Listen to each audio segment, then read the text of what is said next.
Unprecedented major crisis. It's been 2 years since their last mission. Dom and his family have also embarked on a carefree and stable life. Under his father's guidance, little Brian has also become an excellent drift racer. Roman successfully took over the team's command position, leading 3 other members to Rome for a mission. Little did they know that this mission would lead them into an irreparable situation. At night, Dom watches as the 4 of them leave. Lying in bed, he chats with Letty about everything they've been through. At this time, a gray car drove outside the house. The escaped major villain Sev got out of the car. He staggered and rang Boss Tang's doorbell. Boss Tang pushed Sev against the wall, prepared to take down the killer of his girlfriend. Unexpectedly, Sev told him an even more terrifying enemy is about to come knocking. Boss Tang asked him to reveal the truth behind the incident. It turns out it was just a few hours ago. His base was invaded by a mysterious man. The mysterious man barged in carrying the corpses of his 2 subordinates. He named names and asked him to join forces to take down Boss Tang, because he has always liked to be alone. So he decisively rejected his request. Unexpectedly, he used his own family members as leverage, make them point their guns at themselves. The mysterious person then took away his high-tech weapons, ordered his subordinates to kill themselves. Fortunately, he had already deactivated the weapons in their hands, engaged in a fight with the traitorous subordinates alone, despite having the upper hand in the fight that followed. But ultimately, 2 fists are no match for 4 hands. As more and more people surrounded him, he was quickly bound tightly by them. Helpless, he could only activate the weapon switch, took out a gun and started shooting at the crowd, pulled the plug to plunge the base into darkness, seized the opportunity to escape this place of turmoil by taking the elevator. The reason he came knocking on the door right away, because he knew that the enemy of his enemy is his friend. After listening to Sev's account, Don Lau immediately contacted the Special Agent Bureau, instructing them to take Sev away and detain him. Little Unknown had no idea what the Roman mission was all about. Boss Tang realized that the trip to Rome was likely a trap. He immediately set off to Rome to rescue Roman and his team. At this time, under Roman's command, the 4 of them calmly began to execute their theft plan. Roman was driving a golden Lamborghini, blocking the convoy transporting the chips. The dazzling light directly blinded the driver's eyes. Han used a smoke bomb to block the rear view of the armored car. Teji and Ramsey took the opportunity to jump onto the truck. They opened the door and pulled the driver out. However, just as they sat in the driver's seat, the entire truck immediately lost all control. The door was securely locked and couldn't be opened. Meanwhile, a mysterious figure nearby was silently controlling everything. As he pressed a button to detonate the bomb, the armored truck suddenly exploded violently one after another. The people around the street instantly panicked, seeing his plan steadily progressing. The mysterious man's sinister laughter echoed through the streets of Rome. Don Toretto, upon hearing the explosion, also accelerated, speeding towards the scene of the incident. Tej, trapped in the truck, accidentally hearing a noise coming from the back of the truck, only to discover upon opening the door, it turned out that what was in the back was not computer chips, but a massively powerful spherical nuclear bomb. If it explodes, half of Rome's land will cease to exist. The city will also be reduced to ruins. Upon hearing about the unexpected situation, Roman and Han quickly turned the car around. Dom and Letty also happened to arrive just in time. After learning the truth of the incident, Little Unknown told them that they could dismantle it here. However, their primary goal was to stop the truck first. Seeing Boss Tang also joining the battle, the mysterious person controlled the truck to ram into it. Fortunately, Boss Tang's driving skills were excellent, managed to escape several times from under the truck's wheels. Boss Tang shot steel cables on both sides of the road, trying to prevent the truck from continuing to rampage through the streets. Seeing the situation, the mysterious person opened the back door of the truck. At the moment before hitting the steel cables, triggered the timed bomb under the truck chassis. The truck was immediately overturned. The shockwave from the explosion caused the overturned truck to continue sliding. Roman and Han stepped on the brakes trying to stop it from rushing down the street, but ultimately, under the effect of inertia, the spherical nuclear bomb rolled out of the back of the truck, crushing everything around the road. Dom and Letty hurried to catch up, trying to prevent the situation from worsening. The mysterious man ordered his men to. Everything that just happened was recorded, uploaded to the FBI to blame them for the incident. He then rode his motorcycle, ready to deal with the only one who can disarm the bomb. At this moment, Letty and Dom were chasing the spherical nuclear bomb through the streets of Rome. Letty inadvertently saw the mastermind behind it all. He asked Dom to keep chasing the bomb. He went to meet this mastermind behind the scenes. As the spherical nuclear bomb hit the gas station, flames instantly engulfed the surroundings. The gushing gasoline ignited the nuclear bomb. The police in Rome also mobilized. They fired at Don. Don turned the steering wheel to collide. The nuclear bomb attempted to change its trajectory. The intense flames burned Don's car recklessly. Finally, the nuclear bomb collided with the police car and stopped in place. At this moment, the mysterious person had already arrived in front of the unknown person. He threw a timed bomb at the chassis of the car he was driving. Then he joyfully drove away. Letty saw this and quickly told the unknown person to jump out of the car. As the mysterious person pressed the button to detonate the bomb, the unknown person's Hummer immediately took off in place. It happened to collide with the nuclear bomb that had landed on the edge. Seeing the nuclear bomb rolling down again, Don quickly put the car in reverse, trying to stop it on the stairs. However, the nuclear bomb fell under gravity, rolled back onto the street and started rolling again, crashed a bus into 2 halves on the spot. Meanwhile, Tej took cover in the sewer, discovered they could track Letty through her phone signal, interfered with the detonator on the mysterious person's motorcycle. detected someone invading their control system. The mysterious person kicked a street lamp to the side of the road. Letty calmly squeezed the brakes, lifted the rear of the car to easily avoid obstacles. The two chased each other, speeding wildly through the streets of Rome. Just as Letty was about to catch up with the mysterious person, at a critical moment, a group of police suddenly rushed out from the side. Letty couldn't dodge in time and fell off the motorcycle. Could only watch helplessly as the mysterious person gradually got further away. Tang Lao Dong knew he couldn't stop the nuclear bomb from exploding, so he decided to crash it into the river. To weaken the power of the nuclear bomb, he released the remaining 2 cans of nitrogen gas. He stepped on the gas and crashed into the crane beside the bridge. The counterweight behind the crane rotated, just in time to crash the nuclear bomb into the river. The mysterious person stopped the motorcycle, standing on the high platform, watching how Tang Lao Da saved Rome. As a huge mushroom cloud rose from the Tiber River, buildings within a few miles were completely leveled. The shockwave generated by the massive explosion, causing the entire Rome to tremble. After the explosion, the once magnificent Rome turned into ruins. All members of the racing family became the world's top wanted criminals. This is in the entire Fast and Furious series. The craziest and most terrifying villain, and the reason he holds a deep grudge against the Fast family. We have to go back to Rio de Janeiro 10 years ago. At that time, the drug lord Reyes actually had another son, named Dante, diagnosed with antisocial personality disorder from a young age. Upon learning that Dom attacked their base where they stored drug money, Dante swore to make Dom pay a heavy price. But what he didn't expect was, Dom's real target was actually all of their drug money. Just as he was discussing with his father and the others how to deal with the Fast family, Dom and Brian had already driven into the police station, using a hook to pull out the entire safe. When he arrived, the vault only had 2 huge holes left. Watching Dom take away everything he had, he drove after his father. At this moment, Dom and Brian were dragging the safe, racing through the streets of Brazil. Just to be safe, Dom decided to face Reyes alone. He pulled the handbrake to turn the car around. He swung the safe, crashing the chasing police into the scene. Reyes saw the opportunity and had Braga counterattack. Just as the drug dealer was shooting wildly, Dom suddenly changed direction. He directly rammed Braga's car off the bridge. However, Braga survived after falling into the sea, witnessing his father's tragic death with his own eyes. He blamed Dom for all the tragedy. So, in the following 12 years, he schemed and waited for the opportunity to seek revenge, leading to the bombing in Rome today. Deckard Shaw's mother asked Dom to find a place to hide. Nowadays, the war is spreading everywhere. His family has lost contact again. He is the only one left unable to fight Dante, due to the disappearance of Mr. Nobody, leading to a temporary change in leadership of the agency. Previously, all the promises made by Mr. Nobody to the racing family turned into illusions. The newly appointed Agent M's got authorization and, disregarding Mr. Nobody's daughter's advice, started a global manhunt for Dom and his family. Special agents from all over the world gathered in Los Angeles, preparing to target Dom's son, Little Brian. First, Little Brian, who was completely unaware at the time, was playing a racing game with his aunt, Mia. Suddenly, a smoke bomb went off, alerting them to the imminent danger. Thousands of agents stormed in. Mia grabbed a frying pan from the table and threw it at them. However, with his own strength alone, he still couldn't defeat the fully armed special agents. Soon, he was overwhelmed by the special agents. Mia shouted for Little Brian to hide quickly. Little Brian climbed to the 2nd floor and hid in the bathroom. Suddenly, the bathroom door was opened. It turned out to be Dom's brother Jacob arriving just in time.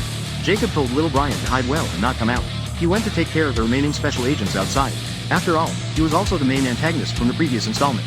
Naturally, his combat skills wouldn't be too bad. After experiencing a fierce gunfight, the special agents were successfully knocked down by Jacob. Jacob took Little Brian to his secret hideout, to rendezvous with Dom. The two of them first drove for a while, arriving at a gas station in disguise. They used fake passports to board a plane and continue their journey. However, before the plane reached its destination, Jacob had already brought Little Brian to the cargo hold.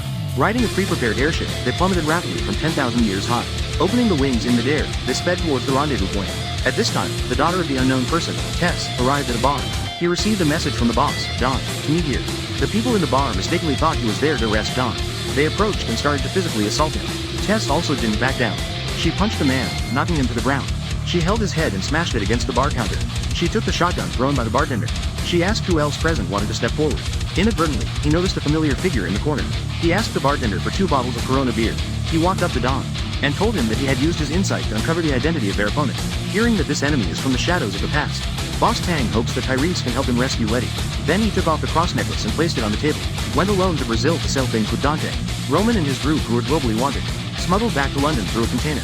Decided to buy some equipment to help Boss Tang deal with Dante. What the 4 of them did not expect was, their bank accounts had already been hacked by Dante. The money inside was also used by Dante to hire hitmen to kill them. Just when the 3 were at a loss, Roman calmly unzipped his shirt. Bundles of cash were tied around him. He distributed some pocket money to each person, asking them to remember to write an IOU to themselves. Then under Han's lead, the 4 of them stopped in front of an apartment. Han asked the other 3 to wait outside. He rang the doorbell of the apartment himself. Inside, it was none other than Derek Shaw. Seeing Han, who he had killed before, miraculously come back to life, Derek dragged him into the house. Without saying a word, they started fighting. In fact, Han came here to reconcile with him. However, Derek thought Han had come to seek revenge, until the armored vehicle of the Special Agents Bureau broke in. This made the two stop fighting.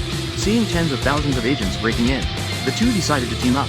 Han was responsible for driving to attract the agents' attention. Derek was responsible for taking care of all the agents present. With the tacit cooperation of the two, all the agents who came to capture them were defeated. The three people outside the door also rushed in at this time.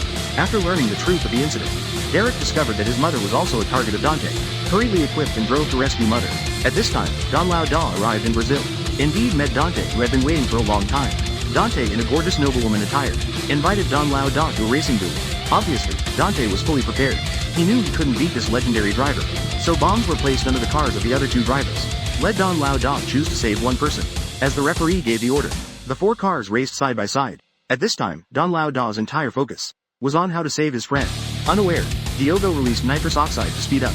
Releasing nitrous oxide early increased the speed. Isabella on the side was not to be outdone. Stepped on the gas and caught up. Dante, seeing the opportunity, activated the bombs under the two cars. As the bomb timer flashes faster and faster, Don Lao finally chose to save Isabel. Dante pressed the button to detonate the bomb under Diogo's car. Diogo's car immediately perished in the sea of fire. However, Dante was not satisfied with this. His real intention was for both of them to die.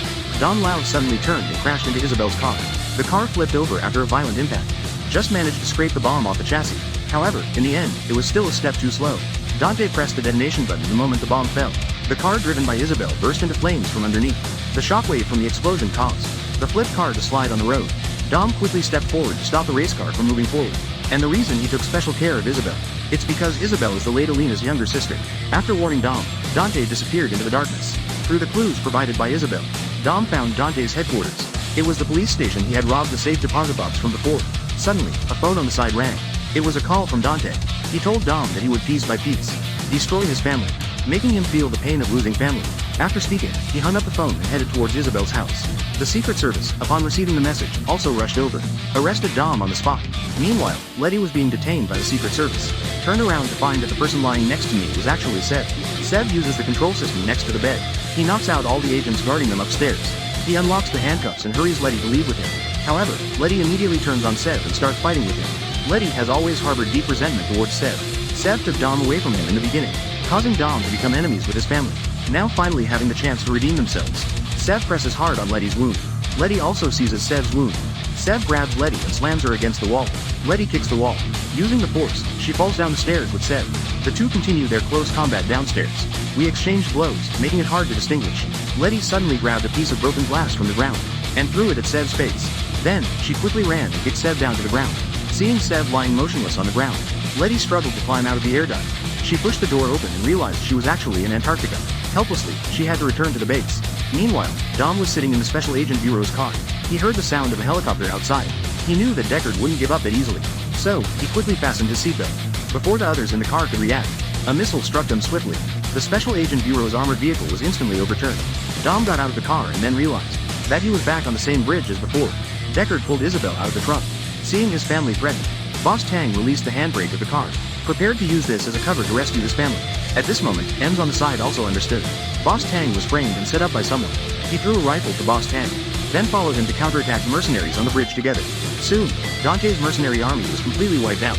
Dante saw that the situation was hopeless for him. He dragged Isabel out trying to threaten Boss Tang. However, at a critical moment, Tice arrived in time. He took out the remaining two mercenaries. Pointing the gun at Dante, he told him to let Isabel go. Dante obediently let Isabel go. Boss Tang at this point had no more concerns. He ran up and gave Dante a beating. Dante's face was covered in blood from the beating. Several teeth were knocked out as well. However, he didn't care about it. As he waved his hands, snipers hidden in the distance were ready to strike. A shot took down Tice and Ems. Watching the sniper aim at Isabel, Don could only watch helplessly as Dante left again. The reason Dante pulled this off, because he wanted the Eye of Heaven from Tice to track down Lil Brian. He wanted to make Don suffer. Indeed, with the help of the Eye of Heaven, Dante quickly found Lil Brian's whereabouts. At this moment, Lil Brian followed Jacob to a warehouse. This place used to be an old mine. Later, Jacob bought it and turned it into his secret base. The uncle and nephew embraced tightly. They knew that the road ahead would be particularly rough.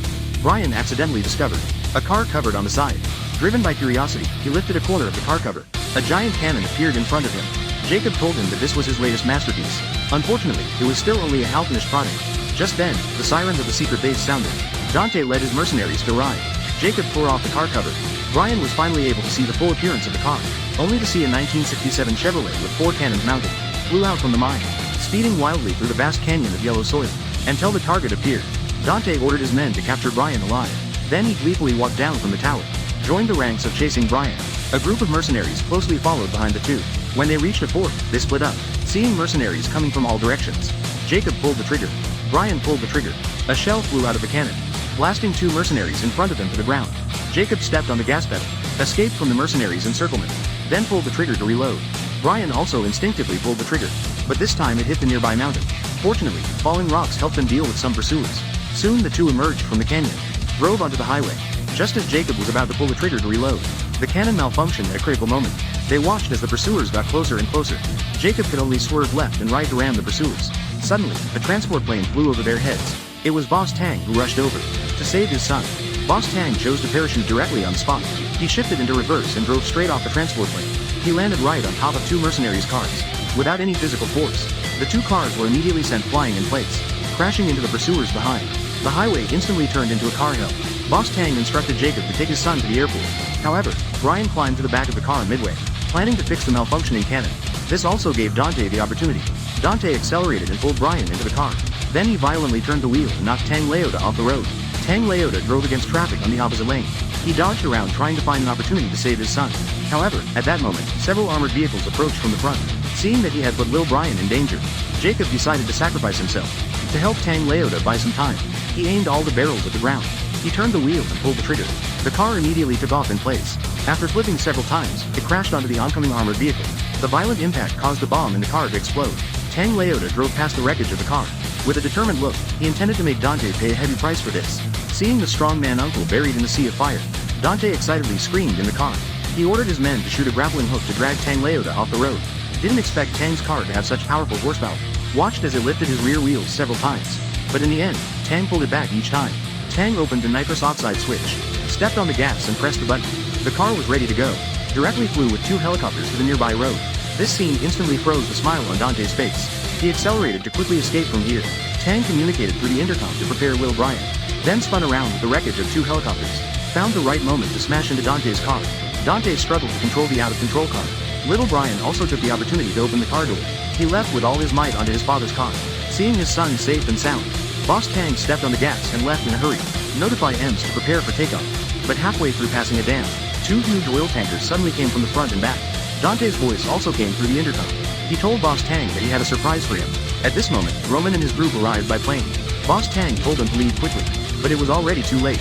At this moment, a missile had already been fired at them. The people on the plane hadn't had time to evacuate yet. The plane crashed into a nearby valley and exploded. The person who launched the missile was Agent Ems. It turns out he had been in contact with Dante 10 years ago. Seeing Boss Tang take everything from them, the two decided to join forces for revenge against him. Dante started the oil tanker and drove it towards Boss Tang. Dom told Lil Brian to fasten his seatbelt, getting ready to show off some driving skills in front of his son. As he shifted gears and stepped on the gas pedal, the sports car lifted its front end and plunged straight down from the dam. The flames produced by the collision of the tanker trucks were like a flood. A torrent of flames quickly spread behind the two. Sure enough, at the moment when the flames were about to engulf them, the two drove into the sea. At this point, Dante also felt like he had played enough. Then, they activated the timed bomb already placed on the dam. Meanwhile, in the distant Antarctica, escaping from the agency in Cypher, suddenly, a nuclear submarine emerged in front of them. The person who walked out from inside was no one else. It was none other than the previously deceased Giselle. At the same time, a group of FBI agents burst into a church. The leading agent found a phone on the table. Dante's voice came through on the other end. He instructed the agent to be prepared. The next one is him. The agent took off his mask. It turned out to be Detective Hobbs.